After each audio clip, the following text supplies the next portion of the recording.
Hello, good evening po. At eto po, ayan po, mapapansin nyo, nasa 300 degrees Fahrenheit na po ang pressure or ang temperature ng aming oven. At ayan po, ayan, malapit nang maluto ang Mekos-Mekos. Ayan, Mekos-Mekos. Ayan po. Ayan, so kung sa sinaing, in na lang po yan, mga kamasa.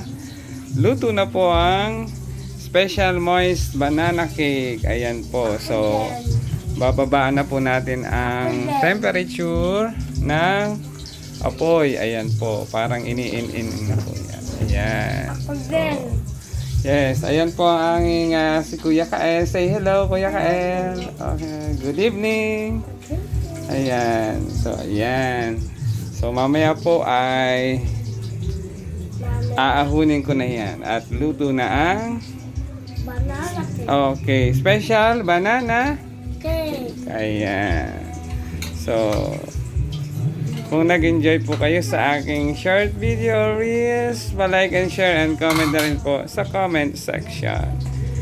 Mabuhay, good evening mga kamasa, mga kaguloy. Yum yum yum, luto na naman po.